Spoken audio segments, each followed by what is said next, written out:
প্রিয় দর্শক, শুভেচ্ছা জানবেন। আজকের উইকেন্ড ফ্যান্টাসিতে শুনবেন প্রখ্যাত ভাস্কর নবেরা আহমেদের গল্প। তাহলে শুনুন। নবেরা আহমেদ বেশ রহস্যময়ী হিসেবে বিবেচিত। নবেরা আহমেদ ছিলেন তৎকালীন পূর্ববঙ্গের আধুনিক ভাস্কর। তার সম্বন্ধে তেমন কিছু না জানা গেলেও কিছু কল্পকাহিনী এখনও ঢাকার আকাশে বাতাসে ভেসে বেড়ায়। অনেকেই বলেন নবেরা আহমেদ একজন সাহসী এবং দৃঢ়চেতা মানুষ ছিলেন আত্মবিশ্বাসী একজন শিল্পী। ভাস্কর্যে তিনি অসাধারণ দক্ষতা দেখিয়েছেন। রক্ষণশীল সমাজের সেই 50-এর দশকে তার ব্যতিক্রমধর্মী ফ্যাশন, লাইফস্টাইল খ্যাতি অখ্যাতি শিখরে আরোহণ করেছিল। তিনি প্রায়শই বৈরাগ্য, ফ্যাশনের রুদ্র অক্ষরের মালা, বৈষ্ণবীয় ঘেরুয়া পোশাকে অসম্ভব আত্মবিশ্বাসী এক নারী শিল্পী ছিলেন এবং শিল্পী হিসেবে পরিচিতি পেয়েছিলেন। 1939 সালের কোনো এক মাহেন্দ্রক্ষণে তিনি পৃথিবীতে এসেছিলেন। কিংবদন্তি আছে যে সেই শৈশব কৈশোরের গ্রামীণ জীবনের মাটির ঘর, মাটির সামগ্রী আর মাটির পুতুলের সাহচর্যে বড় হয়েছিলেন, আর যা তাকে দারুণভাবে প্রভাবিত করেছিল একজন বিখ্যাত ভাস্কর্য শিল্পী হতে। তিনি বড় হওয়ার সাথে সাথে ভাস্কর্য তৈরি, রপ্ত করতে, এই শিল্পে অধ্যয়নে আগ্রহী হন।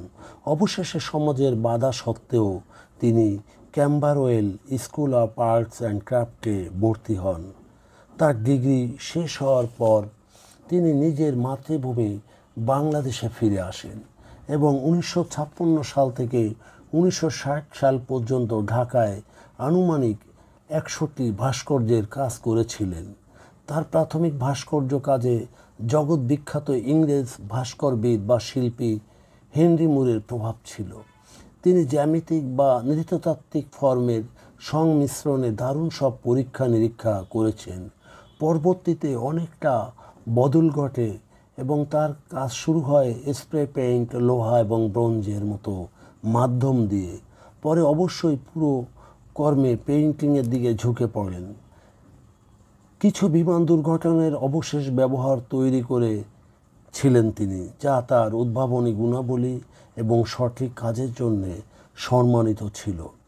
50-এর দশকের শেষ দিকে নবেরা শহীদ মিনারের মূল নকশাকার বাংলাদেশি ভাস্কর এবং শিল্পী হামিদুর রহমানের সাথে কাজ করেছিলেন। 1960 সাল নবেরার প্রথম একক প্রদর্শনী ইনার পেজ ঢাকায় অনুষ্ঠিত হয়। প্রদর্শনীতে প্রায় 75টি কাজ প্রদর্শিত হয়েছিল, যার বেশিরভাগই সিমেন্ট দ্বারা তৈরি হয়েছিল। তারপর তৎকালীন পশ্চিম পাকিস্তানের লাহোরে একটি প্রদর্শনী হয় এবং 1973 সালে প্যারিসে আরেকটি প্রদর্শনী করেছিলেন। 1974 সালে প্যারিসের এক দুর্ঘটনায় তার মেরুদণ্ড ব্যাপকভাবে ক্ষতিগ্রস্ত হয়েছিল। 1974 থেকে 1984 সাল পর্যন্ত তিনি তার সঙ্গী গ্রেগোয়ার ডি ব্রাউন্সের সাথে সারা ইউরোপ ভ্রমণ করেছেন।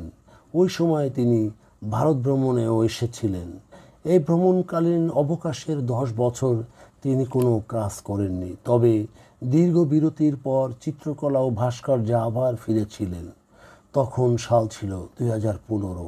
আর হ্যাঁ, এই 2015 সালের কাজ করা অবস্থায় তিনি এই সুন্দর পৃথিবী ছেড়ে চলে যান।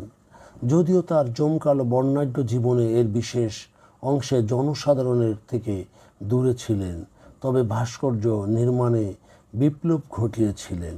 1950-এর সময় যখন রক্ষণশীল পুরুষ শাসিত সমাজ, অথচ সেই সময় তুখোড় এই শিল্পী উচ্চ অভিলাষে ভেসেছিলেন, যা এখনকার সময়ে এক দারুণ পাথেয়।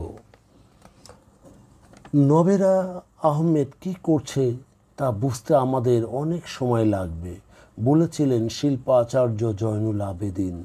বিপ্লবী এই প্রয়াত শিল্পী 1997 সালে দেশের সর্বোচ্চ বেসামরিক পুরস্কার 21 পদকে ভূষিত হন।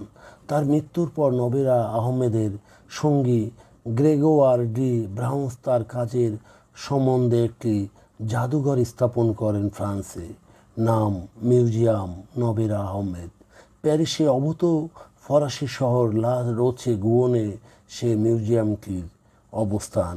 অভিমানী এই ভাস্কর সত্যিই রহস্যময়ী, কারণ এখনও আমরা তার গোটা জীবন খুঁজে পাইনি। তবে মিথস্ক্রিয়ার অবলোকনে আমরা তার ভাস্কর্যে, তার জীবনবোধে আজও উজ্জীবিত হই। প্রিয় দর্শক, যদি আমাদের এই অনুগল্প আপনাদের ভালো লাগে তাহলে লাইক এবং শেয়ার দিন। ধন্যবাদ।